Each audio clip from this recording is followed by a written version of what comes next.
Hello, everyone. Welcome to another of Cohere's podcasts from the Are We All Listening series.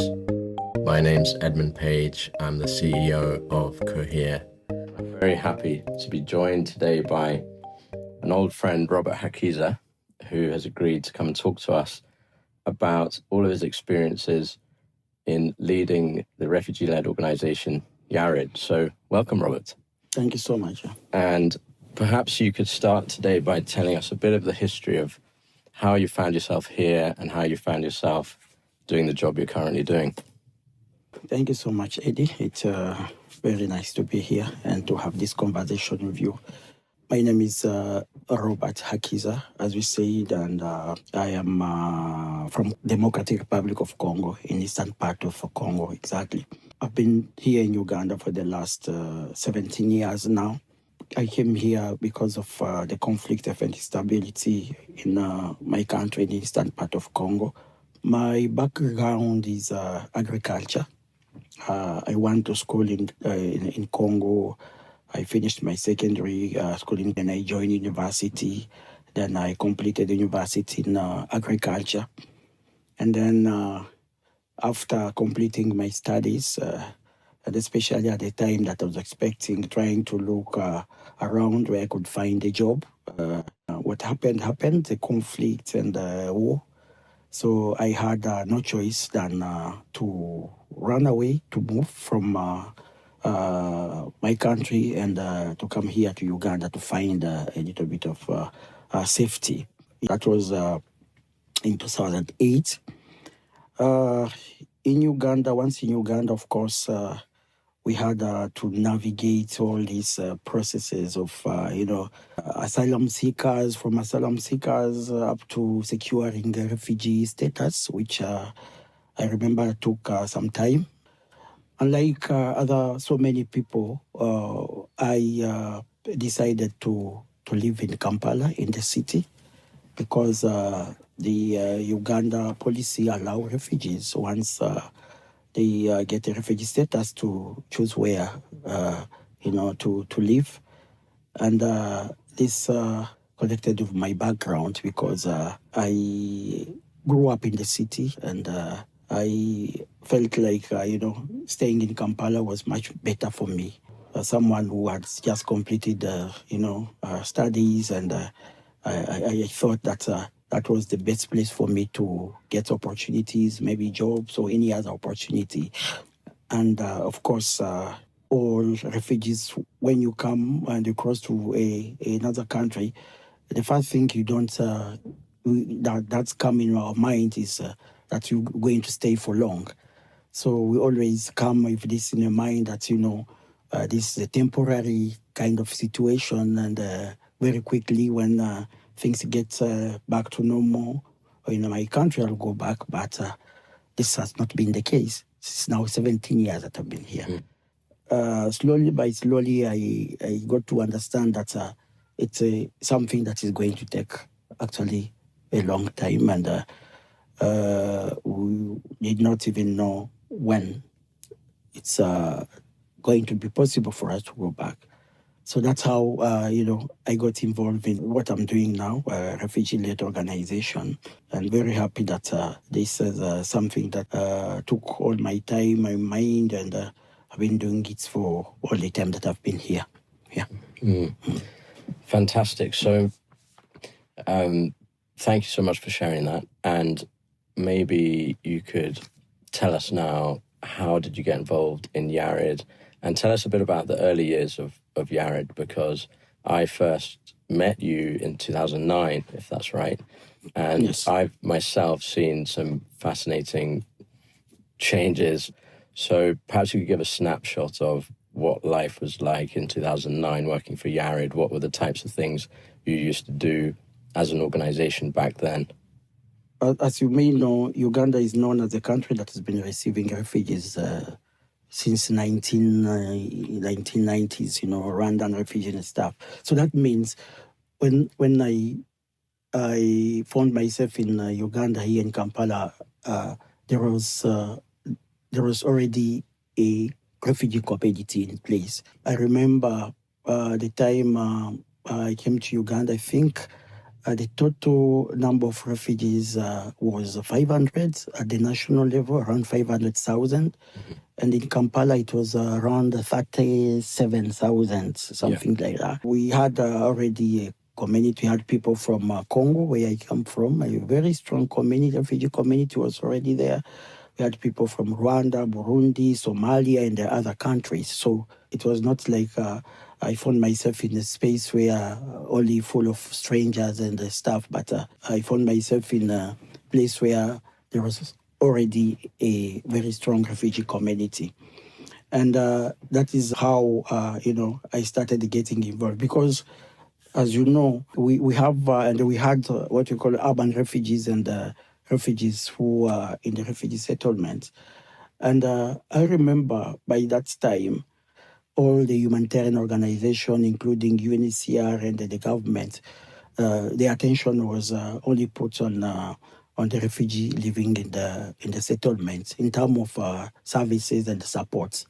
Refugees who decided to live in Kampala, like myself, were supposed to cater for themselves. We were told that we shouldn't expect any support because for refugees to be allowed to stay in Kampala, they had to find a reason why they should stay in Kampala. That could be, for instance, a business, or maybe you have other family members, friends who you could just stay with. Refugees were put in the situation whereby even though they don't have what to do, they don't have work to do, they don't even know where to get support, they have to say, no, I'll stay here. And what happens at the end of the day, people find themselves on the streets, they don't have anywhere to sleep, people find themselves with totally no one to support them, and I've seen a lot. I remember the time I started the police, I found people were sleeping there at the police in all Kampala because they did not have anywhere to stay. And I saw so many people who were, homeless, and today they are here, maybe they have a friend, then the next day it doesn't work, they have to find another place. This is the situation as, so many refugees were in here in Kampala. When I looked at the majority of the people that were here in Kampala, it was actually the young people. And you could find young people who were here actually for years. Some of them, many of them actually did not have even a chance to go to school. Some of them also were struggling even to get how to survive, where to get a job or food or anything. So I started feeling like, what am I going to become? I actually realized that I was lucky because unlike those other so many young people I found, I was at least educated.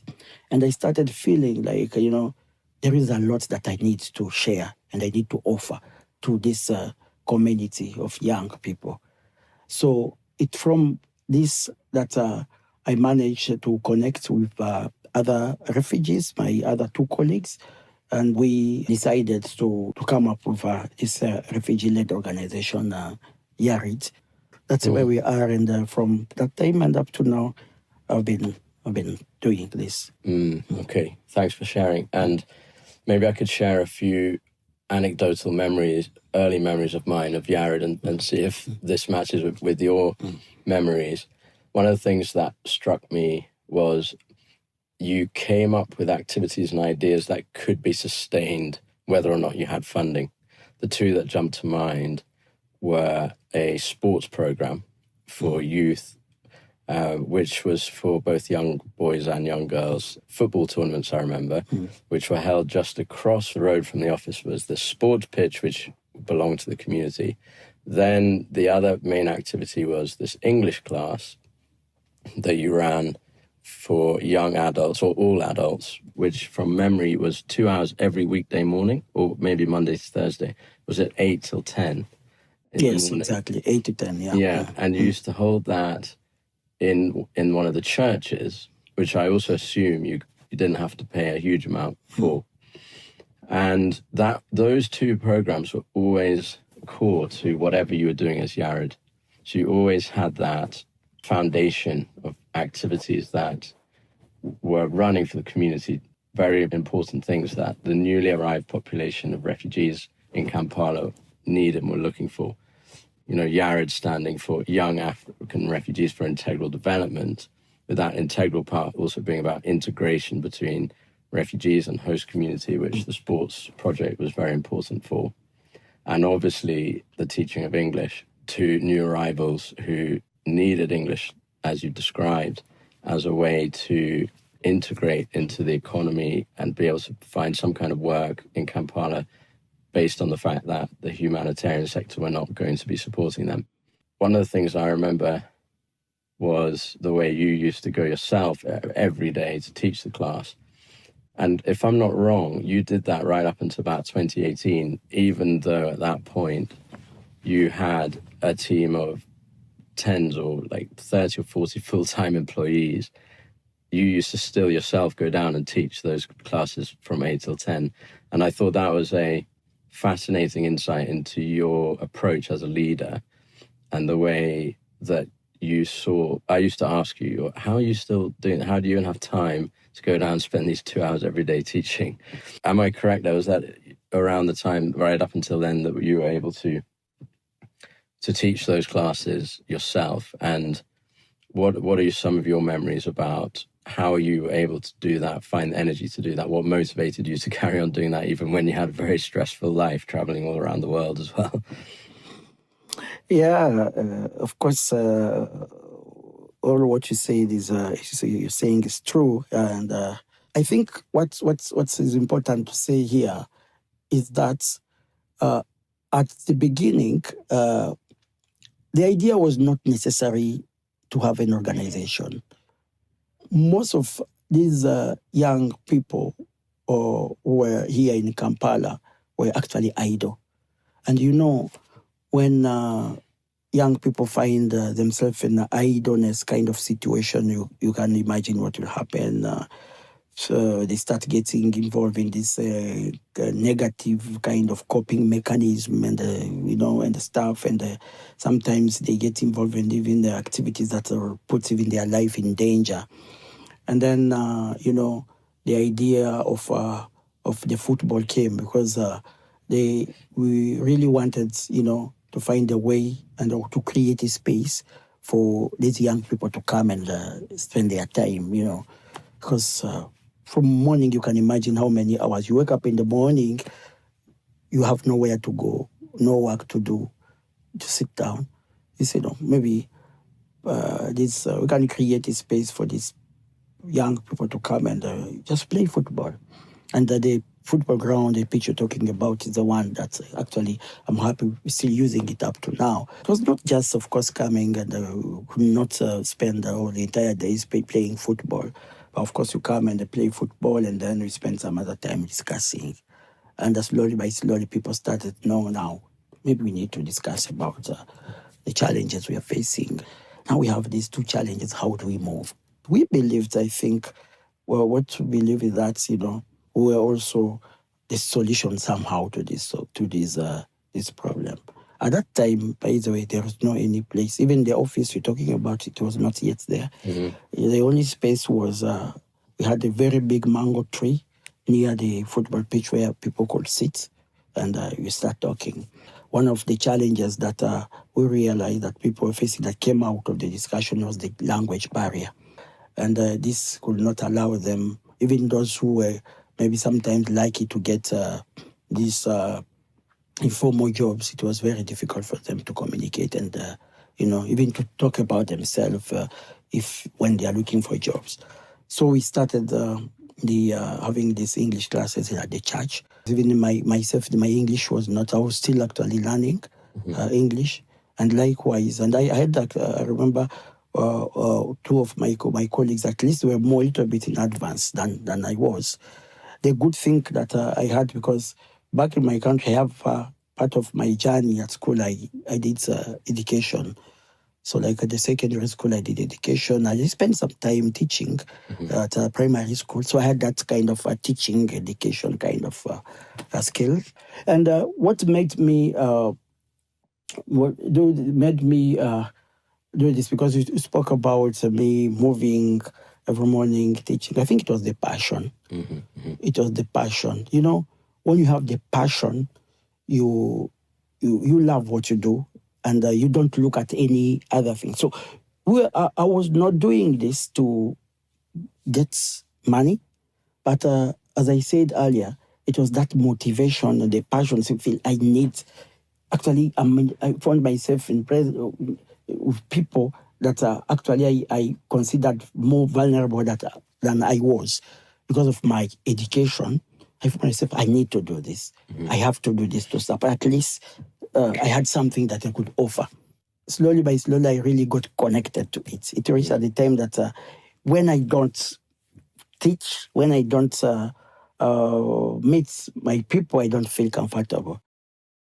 For Cohere, which was called Xavier Project in those days, we were also lucky in the way that we interacted with you and with Yared, and also one of your co-founders, Cedric Marula, who also worked part-time for Xavier Project on the side to support us to get going. But the other way that we really benefited from you was that we eventually got a small desk in that same office, and then we ended up sharing that office with you for about 5 years or so. And we always overlapped a lot in our work. And one example was in 2012, we joined a group that you also joined and I think initiated, called the Refugee Grassroots Network, which were a handful of around 9 or 10 organizations working in Kampala with refugees in different ways. But they described themselves as grassroots, and the other phrase that was used was CBOs, community-based organizations. No one used the phrase RLO, or refugee-led organizations. It hadn't really been invented. But what I found fascinating about that, being a very much smaller organization as Xavier Project than most of the other members, was how much we learned from the process of collaborating and swapping ideas with refugee-led organizations like yours.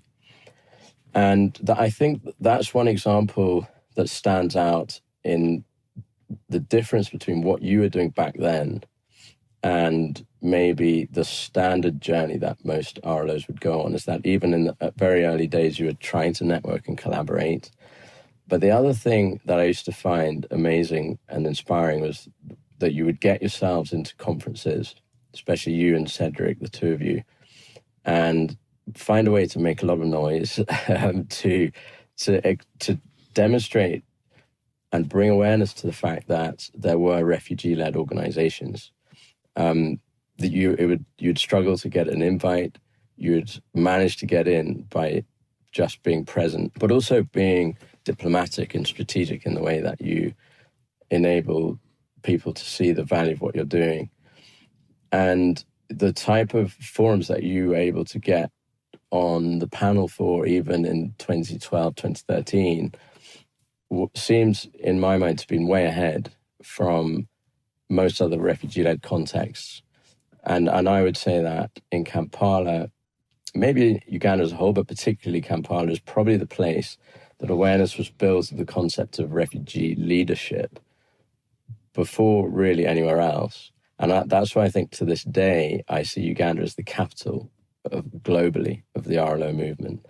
And I would put a lot of that down to your foresight and your sustained campaign to raise the voice of refugee leaders. I wonder if you would agree with this depiction of Yared as being a very grassroots movement where the leaders are teaching English every day, but at the same time having a vision for what refugee leadership could look like around the world, and right from those early days. Would you agree with that? Yes, exactly. And from where we started, and we found ourselves in a situation we're forced to start looking for, support, external support, to be able to address the challenges and the issues that our people in the community were facing. Because even teaching English was not enough. English is not something, even someone who's become fluent in English, not something they can go and sell, get money to buy food. It's just a tool or something, a way, to support, to help you in getting there where you can get an income, can find the bread and so on and so forth. So we had to find a way, because one of the big questions that was coming after our learners graduated, they said, what next? What next? That's where we needed now to start looking for. Yes, we need more than this. It is not enough what you're doing. And every day, it was not enough. We have to find another way. Mm-hmm. And that's the time that, first of all, in this course of starting getting support, we could find, the question that was coming, are you guys registered? So, we need to register. So initially, we started first registered as a community-based organization with McKinsey division here, which we could use now to start applying these small grants. But as you know, even at where other local community-based organization could easily manage to secure funds for us, it wouldn't work just because of that word refugees, And that was a very big challenge we have because, if I look at back in 2010 and even before that, the word refugees was not really so common. And so many people actually had difficulties in understanding who is a refugee. But of course, the only thing could come in the mind of refugees, is this a refugee? It's just here temporary, then they will go. Even from the side of the so-called partners and donors, none of them could risk giving a refugee-led organization money because they thought that maybe we cannot trust the people cannot trust. We can give them money today. Where will you find them tomorrow? And we found ourselves in the situation to penetrate, these doors where the support could come from and so on. And we had no option than to start now doing a sort of advocacy, And slowly by slowly, that's how we started talking about the refugee-led organization and stuff. I personally got involved in so many researchers, so many PhD students that I was supporting to do their research, and with support of other people like you yourself, started getting involved, connected to different people, attending conferences whereby, would be given a space to talk about refugee challenges and so on. That was the beginning of opening the doors for us because not so many people knew about refugees. Not only here, even the people coming from outside. That's why whenever we got an opportunity to be in front of 5 people, we say, this is the opportunity. We need to take it seriously. We need to talk about it, everything. And slowly by slowly, people started getting interested in what we're doing. People started getting connections to other people, organization, partners, and so on. Yeah. Mm-hmm, mm-hmm. Yeah, and then from there, the journey continues. You start getting more financial support. I think one of my observations for a refugee-led organization, knowing that for many years they've operated with no funding, means that when some funding comes and sometimes it works, sometimes it doesn't, sometimes it's sustained, sometimes it isn't. But that isn't a big problem because ultimately the most important thing that you've got is the connection that you had. And it seems to me that connection is the most important thing you've got. Like that's, you could say, like your most important currency. The donor funding is now secondary. But exactly, at some point, the donor funding started coming. If I remember rightly, there were times when you'd have a good year and times you'd have a hard year. But maybe you could talk us through a bit the journey to where you've been for the last maybe 7 or 8 years of, growing your programs and expanding across Uganda to be working in 4 or 5 settlements, as well as Kampala, et cetera, has been, quite a change. Maybe you could talk a bit about how you first got that type of funding, and then we could talk a bit about what it's like working with those kind of agencies, et cetera. Well, I think just starting from what you've said about the buying in the community, I think, and I wanted to repeat that again, that's actually was the most important thing, first resource we had was the community. And that connection, I can tell you, was the most important for me. At the same time, I was going through a lot of challenges. And how, as I said, I had a family and I was the man in charge who had to make sure I find a way to cater for my young brothers and sisters. But every time that we find ourselves in the community, that was actually another way, a kind of healing or something, And I used to enjoy that moment, when you come, you laugh and you do what. The same time you're supporting people in the community actually also supporting you, because that particular moment was really very important for me. Of course, at the donors, we say that's a donors partner. That was the second, because without or with the donor or the partners' support, there's no way we could stop what we're doing. Mm-hmm. Mm-hmm. But of course, I understand we could do it only up to some extent.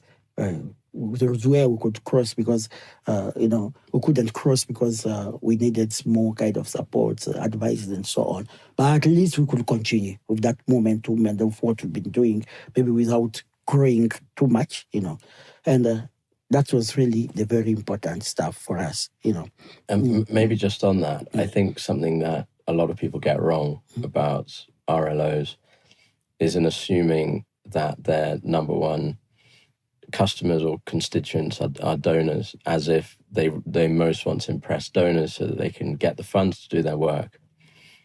But that's a mindset that's very inaccurate from my observations, which I think took me quite a long time to understand, is just what you've described, that a partnership can break down with a donor and that won't damage an RLO. But if there's no strength in the relationship with the community, an RLO can't operate. Without the buy-in from the community and accountability to the community, there is no RLO. And I think what a lot of donors don't realize, because RLO leaders don't always say it in the same way, is that they care first and foremost about how the strength of the relationship with their community, and they won't sacrifice that to benefit the donor. And donors get confused sometimes as to why they make certain decisions. But some donors will also say or hint, "Oh, we tried working this partner, it didn't work out," or we've heard a reference that this RLO is not as XYZ impressive or something as another RLO from another donor. And then my thought is always, well, they might not care that much. Their reputation with the donors is nowhere near as important as the buy-in from the community. And if so what you're saying is pretty irrelevant. I'd be more interested to know, and not only whether I'm interested or not doesn't make any difference, but what does the community think of them? That's the most important thing. And that's also the most important thing that really drives every RLO leader, because without that buy-in, they don't really have anything. Exactly, that's true. That is true. That is really the most important, the buying in from the community. It's very important, people understand that unlike other organizations that totally rely on funding or whatever support, external support to function, RLOs is not the case. When we started doing this, we did not think about funding. This is not something that was in our minds. This is something that just came later on. We say, hey, we need to register. We need to look for support because the issues are too many. You cannot manage, you cannot handle this. We need people to come in and support, But the first thing, the first connection, the most important one is the buying in from the community. And I think it's absolutely testament to the work that Yared is doing now and the scale you've reached as to how much buy-in you have from the community. And I've never doubted that. There's a huge buy-in of the work that Yared does and the genuine commitment to the community that you have as an organization, no matter the day-to-day things you might be doing, which for sure have changed and evolved over time, and you're now working across Uganda, etc. So you must have achieved that through partially also through funding and having good relationships with donors. We could talk about some of the good elements, but maybe a way to shift into a slightly different conversation is that I know that you have sometimes chosen to end partnerships with donors. Again, some donors will be shocked. How did they think of doing that? But you've just kind of explained why you would do that. You don't have to name the donors you've ended a partnership with. But maybe you could give me a few reasons as to how you got to that point where you just felt, all right, this just isn't working anymore. Yeah, I think in most cases you have people, partners or donors come already with what they want you to do, without considering what's challenges and what is happening in the community. And I myself, I cannot count the number of times that I got involved into a partnership or I got a fund whereby I was supposed to only do what the donors wanted, that at the end of the day, they did not succeed. And sometimes they come, we are told to do what does not actually address the issues that your community is facing. You find some organization, RLOs, actually moving on into direction, even when they know, okay, they'll do it because there is this funding. But also I cannot count the number of times that I said no. I say no. We need to discuss, because what we are doing, I don't think that it's addressing the issues. And I know I've got in trouble with a number of organizations, and because of that, and which ended up by actually agreement termination and stuff, because, sometimes they find themselves uncomfortable. They feel like you now the one telling them what to do. Yet they came up with this fund knowing already what they are going to do. The question is, how did they decide what to do and what to do without even getting to know what is happening in the community? That's always the big question to ask. And of course, you're going to realize that every organization, every donor, every partner that comes around, they have their own motivations. They have their own interests sometimes, and their own interests always come at the first position, and what else they are going to do is at the second position or third position. This has been one of the very big challenges that as a refugee-led organization we've been facing. As I said, sometimes you find yourself in a position you are forced to do what you think you are already convinced from the beginning that this is not going to help the community. But just because you need the support, you need the fund, you say, let it go. Or the other side, you find yourself in a position, no, there's too much, I cannot go in. I faced this a lot of time whereby, there's no way, for instance, Robert, my word are going to be considered more than maybe the word of someone working with an international organization, or maybe an expert, or someone who is working with this well-established organization. The reality is everyone will consider what that person is saying more than what I say. For us, we say it and we say, unless this is changed, that's when we're going to reach a point that we can come up with, activities and projects that are going to address the issues that our community are facing. So just to get you clearly, there have been times when you've turned down donor funding because you're worried that your reputation would be damaged. In other words, you'd be ashamed to implement that project in your own community, knowing that it wasn't what the community needed. Don't you think that's a pretty strong indictment? That's a pretty shocking thing if any donor were to really sit back and reflect that the most effective and well-experienced refugee leaders do not want to implement your project because they're worried about being ashamed that it's so far off the needs of the community that they're willing to turn down the project. And yet donors still come out with their own agenda as to what they've decided is best for the community. I can think of very cynical and less cynical, or more just based on ignorance kind of issues. But why do you think that even to this day, even with all of this conversation around localization, around shifting power and decolonization, the idea hasn't been challenged of donors deciding what's best for a community of people that they don't come from?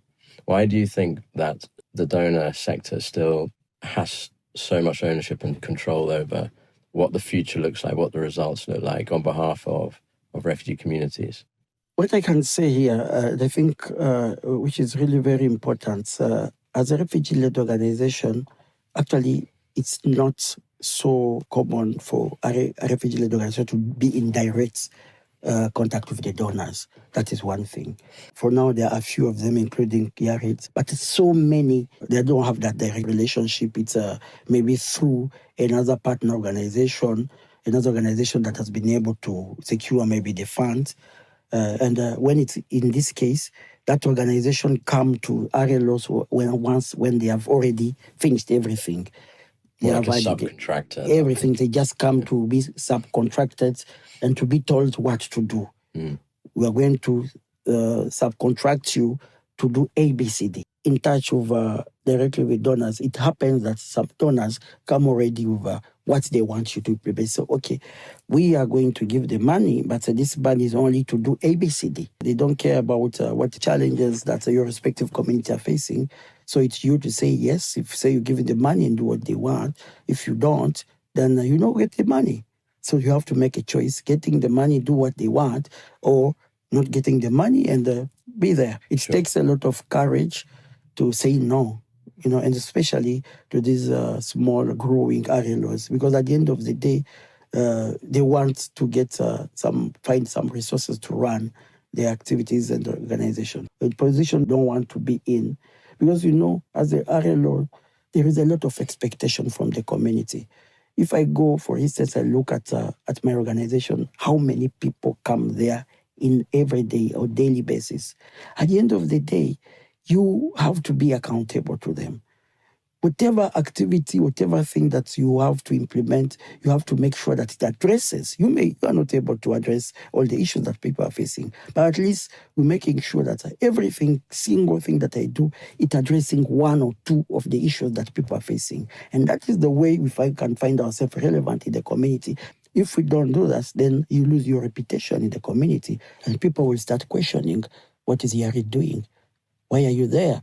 And that's where they find sometimes RLO facing challenge. They say, these people are eating the money. They see the RLO there, but they don't see what they are doing, which actually address the issues they are facing. Yet you will find that this RLO, of course, they are getting money by doing some other stuff because that's what the donors want. You understand? And whatever they are doing is not visible in the community. It does not address the issues in the community. I think that is the reality. I mean, some donors would respond by saying, no, we did needs assessments in the community and we really listened to people and then we made our decision as to what needed to be done. And I want to ask you about this because you've been involved in research projects for a very long time and you've helped coordinate them. You've been involved as a researcher yourself. My initial issue, the needs assessment could be thorough, but ultimately then the decision that has to respond to the needs assessment is still made externally by people who are not from that community, and it's also therefore not responsive to evolving needs and changes or different geopolitical situations. But I also feel that a needs assessment done within the structure of a Western academic process will never really get to the truth of what's needed, because there'll always be elements that are lost in translation. It will also be impossible to get a representative voice of the people you're trying to serve, even because as soon as you try to create a formula for getting a representative voice, that formula is already right from day one going to be exclusionary, because the person who designed the formula is also not from that community. So you're trying your best to get diverse voices and to then collate those voices and their needs into one document that is peer-reviewed and is then reviewed by university professors, and it looks to be 100% foolproof. And then a program manager from another country designs a program to respond. But what do you really think, having been involved in those needs assessments yourself, do they capture the realities on the ground? And how useful are they, taking away the results of the needs assessment and then designing an intervention or a program off the back of them? I could say that I personally am really very passionate about research. I'm really one of the refugee leaders who believe that research, and the good research, is a good way for us to address the issues that our community are facing, because especially before you secure funding, the donors are asking, where is the evidence? And when you talk about evidence, donor want to file to see is a very sophisticated kind of reports. Whenever you apply, you need to have evidence supporting your application. There are two things that are here I want to talk about. One, they need assessment that sometimes you find organization doing just because they want to confirm what you have come up initially. Like confirmation in bias. My experience, most of need assessment I've seen people doing, they always confirm what they wanted to do. I don't think I've come across the need assessment that I say, no, actually, our idea was wrong, we need to do it in a different way. It always in the way to confirm, what's the idea that people initially wanted to do. Maybe probably so they convince the donor to get the money. If the donor say you need first to go and do the need assessment, or to support what they've been doing, what they want to do, and so on. And number two, there is the other side. How do we make sure, even during this need assessment processes and exercise, we collect the right information? And that is where the participation of the affected community is very crucial. Let me tell you one thing. Refugees are very suspicious. In this kind of vulnerability situation, whenever people see an external person coming, they assume that this person is going to help us. In that process, they align whatever they're saying in the way that it's going to convince this person to say, yes, we need to come in. This may be right or wrong. But unfortunately, in this process, most of the time, people don't say their real kind of situation. And especially when it's come to the situation like a resettlement and stuff, Sometimes I've seen myself, for instance, people, in the community saying, oh, we have to say things in this way, because if we say this in this way, if this is true, it's going to affect your resettlement processes. And the person is collecting the information, you get what they tell you. But you don't know that these things, the information you are collecting, kind of manipulated, and they are made of, in the way that maybe those who are too much want to resettlement, they want to give information that's going to you to consider them in a certain situation that they think is going to help them, to get the resettlement. That's why you find, in most cases, people collecting wrong information, even when you talk to the right people. But the way that I've seen in my experience, can allow to collect the best information to have the affected people themselves to do it. One of the best research I got involved in with Oxford University, this was the very first time for me to see a researcher, the big researcher, coming and say, no, yes, I want to conduct research, but I need you to help me. I'm here just a researcher, but I understand you are the expert. You understand this better than I do. And you sit together, you design, you come up the way, how do we do this? How do we collect this? And we agree on all this, and then you go and collect information. Like this report, for instance, when it went out, actually, it brought to light so many things that people did not know about the refugee communities. Yeah, and I think maybe, self-awareness of Oxford University at the time, Refugee Studies Centre, realising that even when the research is led by refugees, the research framework had been to some extent predefined. At least there was a broad topic, or, there are different broad topics, and I agree they're really fascinating. And then they went on to launch a refugee-led research hub where even the topics themselves were defined by refugees, and, and then you get the knowledge production and the trends and being identified and then sort of researched in more detail by refugees right from beginning to end.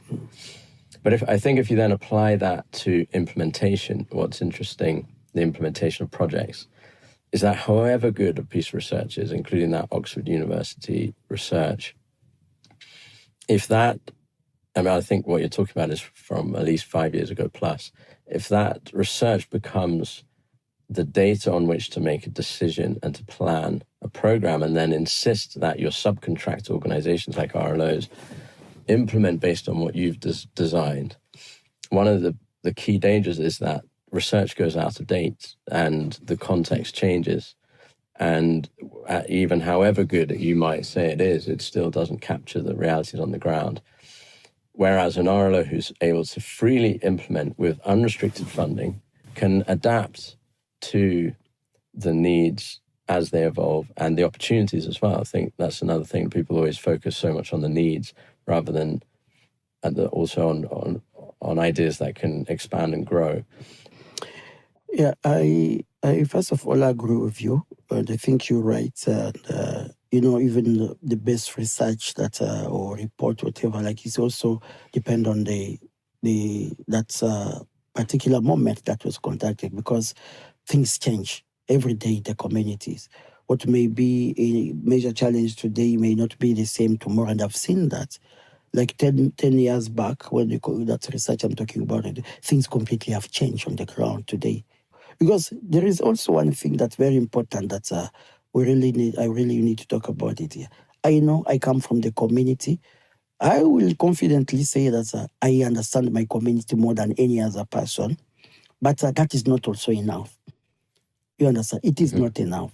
Because as we're talking about the refugee community, for us, for instance, the RLO that is not only working on one particular nationalities, I also need to consider the fact that what may be a challenge in the Congolese communities may not be the same in the Somali community or the South Sudanese community and so on.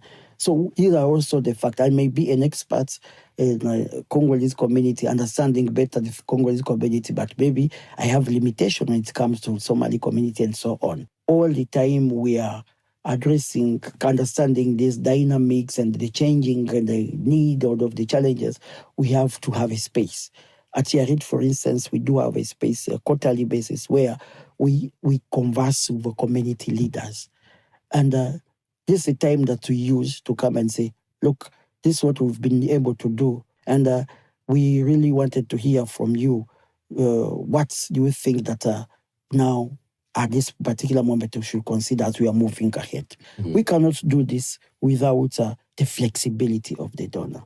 Because the donor may give you the fund, let's say, especially as we are trying to fight for the multi-years kind of sort of funding. Imagine like you have a project of donor fund for 5 years to do only focusing on one particular stuff. You imagine what is going to happen. Because you find yourself in the situation whereby what you've been addressing today, tomorrow it's something else. And because you don't have that flexibility, you continue doing things that are not actually meeting no more the needs of the community. But if we have a flexible kind of funding, it gives you the room to adjust. If we don't have the flexibility in the resources that we have, we may find ourselves in doing nothing rather than doing things that are not going to support the people in the community. Yeah. Sure. I think one of the win-wins with more flexible funding is that this big barrier that donors always pull up of capacity becomes less relevant, because most donors will complain that RLOs are not ready for their funding because they don't have the capacity to deliver. But what's implicit in that is they don't have the capacity to deliver what donors want to see, but also they don't have the capacity to deliver based on the processes that the donors need, because they're not giving flexible funding. Maybe because we could talk about so many things, as a final, question, what suggestions would you have for donors or potential donors who'd want to work with you, as to how some principles or approaches that they could take that would make it easier for you to really meet the real needs of your community? I think the most important thing here is trust. trust is a very important, very, very important when it comes to donors and the RLO's relationship.